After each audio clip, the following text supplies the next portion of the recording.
everyone, my name is Annabelle and today I'll be taking you through the National Taiwan Museum.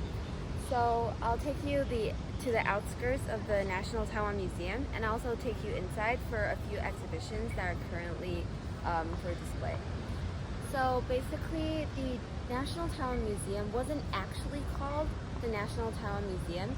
It was actually called the Governor's General Museum, and in its place there was actually a temple dedicated to Mazu, which is a goddess deeply respected in Taiwan, and you can basically see temples dedicated to her around the streets. So in 1908, when the National Taiwan Museum was erected, the Japanese had already colonized Taiwan, and they wanted a reason to tear down the temple and build a monument that represented their power in their place. So luckily for them, a typhoon came just at the right time, and they damaged more than half of the temple. So the Japanese got a great excuse. So they tore down the rest of the temple and built the National Taiwan Museum in its place. So can everyone look here? You can actually see the Greek Doric columns. There are actually 20 columns across the entire main building. And what I mean by Doric is the lowest order of Greek columns. There are actually 3 orders, and Doric is the lowest of them. So we've got 20 Doric columns surrounding the entire building. And if you can see there, I'm not sure if you can see, there's a pale greenish dome. So can anyone tell me where in Europe you might see this type of dome-shaped roof or architecture? Italy. Italy? Well, that was very close. It's actually found in Rome as well. So basically, the architect, which is Nomura Ichiro, they've incorporated Greek Doric columns, Roman dome-shaped roofs, and they've also incorporated more English-style lampposts. You can see at the front of the museum, these two. They're more English style, so you can see how interested the Japanese were in Western culture, and they wanted to incorporate different architectural elements inside the building. So now let's move on to the Tun-Un Express, which is a train very important for Taiwan's history and evolution. Okay, so please follow me.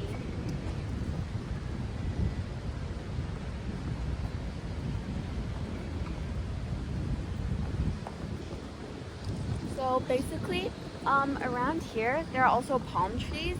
Palm trees are also in front of the National Taiwan Museum. There are actually 11 palm trees across the museum. And since they're not native to Taiwan, they were actually imported from other parts of the country. So it's like a mixture of a lot of different characteristics of different countries.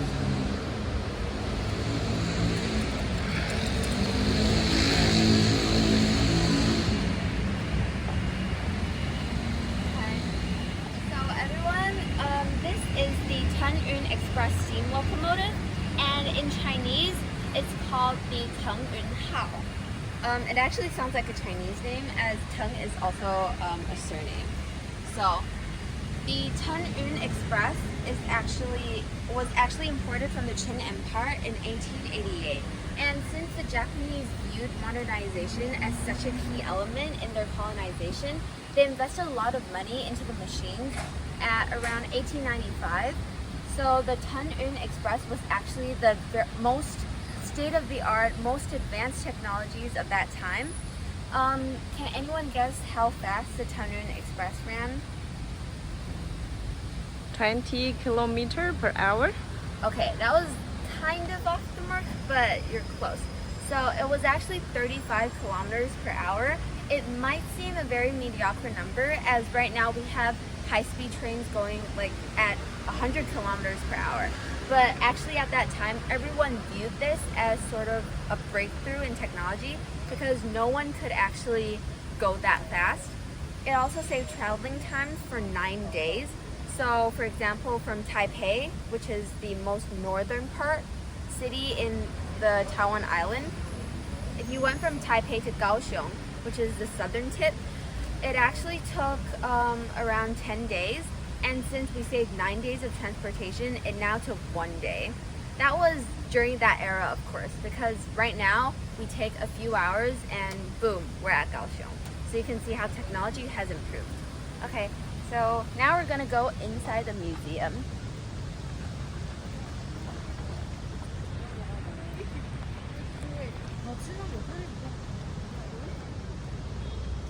I'll tell you an interesting story, actually. So on the stairs in 1955, President Chiang Kai-shek and his wife were coming, but their ride was delayed. So they arrived when the staff was on their lunch break. And since everyone was on their lunch break and it was a rainy day, the wife slipped and actually it caused quite a commotion. So the next day, the director of the museum was asked to leave his job. So please don't slip, guys, or I might lose my job. Okay.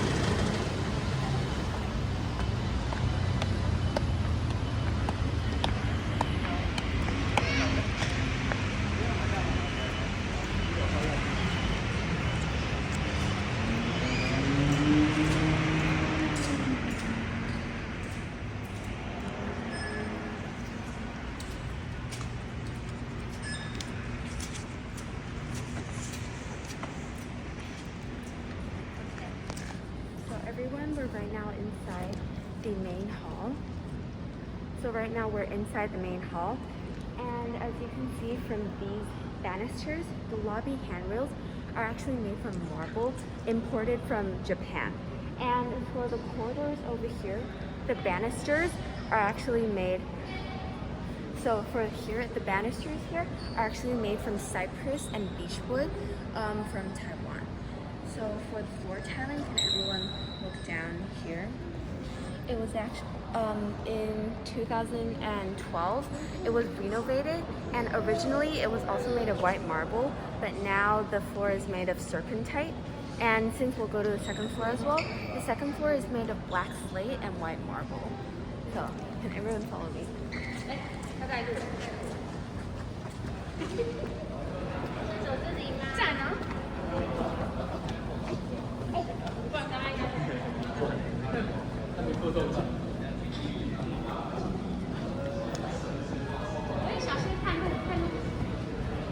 Okay, so everyone, can you guys turn your attention over to this window over here? That window right there. Yes, the circular window. So there are actually intricately carved fruits surrounding that window. Can anyone tell me any fruits they spot? Banana? Yes, actually there is. So there's banana, guava, grapes, pineapple, wax apple. Have you guys tried wax apple? It's a very sweet fruit. And there's also, well, I think I mentioned guava. Okay, now we're gonna take you to the more historical site of the exhibitions. So there's history here and natural ecosystems on the other side of the second floor. These are all permanent exhibitions, and the exhibitions on the first floor are mainly ones that are dated. So you can see the dates on the big screen we just saw near the stairs. So, everyone.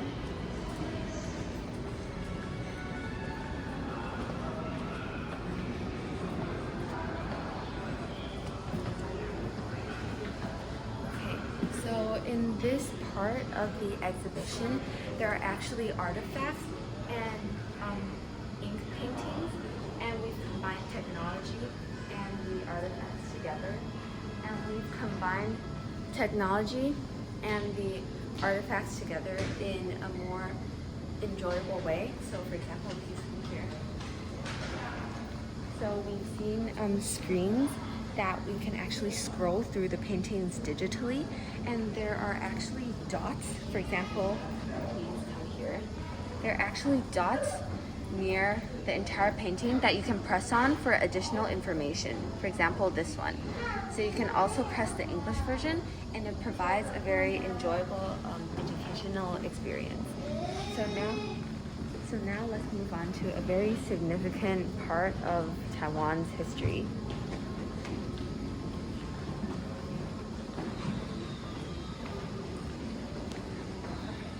So right here we have the yellow tiger. flag, and the yellow tiger flag is actually a very significant part of Taiwan's history, as it was actually a national flag that was confirmed by the Taiwanese gentry. So due to the Sino-Japanese War, the Qing government handed Taiwan over to Japan as a sign of a peace treaty. So the gentries of Taiwan started to make the Republic of Taiwan, and it was confirmed in May 23rd, 1895. This yellow tiger flag was recognized as a national heritage item after 6 years of review.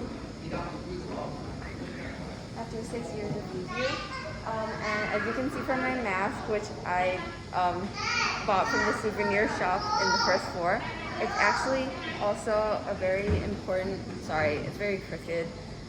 It's actually also a very important part of Taiwanese history. The Japanese rule over Taiwan ended in World War II, and it ended in 1945 in August. So please, let's move on to the second exhibition over there. It's about natural ecosystems of Taiwan. You guys are welcome to come around the exhibition if you're really interested in the artifacts and also some special inscriptions the ancestors or very important people in Taiwan history has made. So you guys are welcome to come and check it out.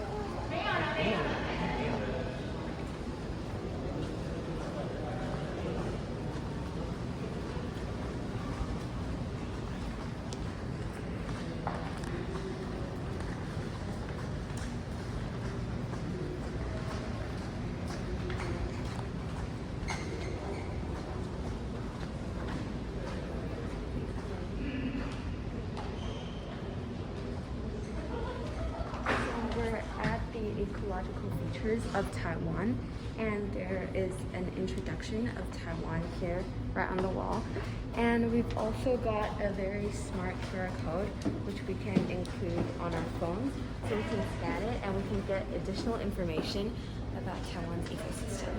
So over here. So basically, Taiwan is a 36,000 kilometer squared island that is between the tectonic plate Eurasian plate and the Philippine Sea plate. So we get earthquakes often, and I understand that a lot of people maybe outside of Taiwan might be alarmed by occasional earthquakes, but in Taiwan here, we're just normally used to it, and we just, oh, there's an earthquake. Okay, that's it, yeah. Okay, we've also combined art and nature together. For example, this beautiful structure of stones, and there are also interactive parts where we can touch different types of stone. As you can see, I really love this feature personally. There is a speakerphone right here, and you hold it up to your ear while looking at this animated cartoon we've made of Taiwan's structure and the tectonic plates underneath it. Okay, please come here. So Taiwan is basically known for the large diversity of algae and also a large diversity of ferns. So those are the plants. For animals, we're mainly known from the Formosan black bear, which you guys might have seen from a lot of merchandise. So basically, it's a black bear with very significant white tick on its chest. So as I might have just mentioned, we've also combined art with the nature part. So we've made this beautiful, intricate structure of fish, sea turtles. Sea turtles are also very important in Taiwan's ecosystem. We can find them in Penghu, which is a small island near Taiwan. So I also said that thing about ferns, and you can see a few ferns on display over here. And we've also got a few information paragraphs. This exhibition is divided into the higher altitude and lower altitude animals and also plants. So for the harsher altitudes, we can find, for example, the Formosan samba deer or the vole in coniferous forests. Coniferous mainly means trees that are similar to pine or trees that don't have leaves that have a lot of veins on them. So yeah. So you can actually realize that a lot of animals have Formosan in front of them. And this is because Taiwan was originally called Formosa, which means beautiful island. So a lot of animals have their genus names as Formosana, which is a very specific characteristic. Okay, so here, this exhibition on the left side is about low altitude animals. And can anyone tell me what the exact number of meters a place has to be considered a low altitude? You can't cheat by looking here, by the way. You have to like guess. 700? So, oh, that's actually pretty accurate. So it's actually between 500 and 700. And the animals here are also include Formosan or Formosana in their genus species names. So you guys are very welcome to check out every single animal here. They have a lot.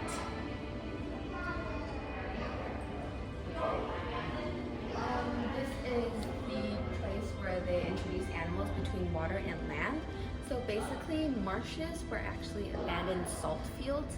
So we used those fields back in the day, but when the industry began to fail and everyone abandoned the salt fields, they became alternative wetlands, and they began harboring millions of water birds and crustaceans. So here we have the extremely famous, in Chinese, it's called 黑面琵鹭. So you guys can see the extremely distinct flat black bill of this bird. And there are actually a lot of programs in Tainan that allow you to watch water birds such as this.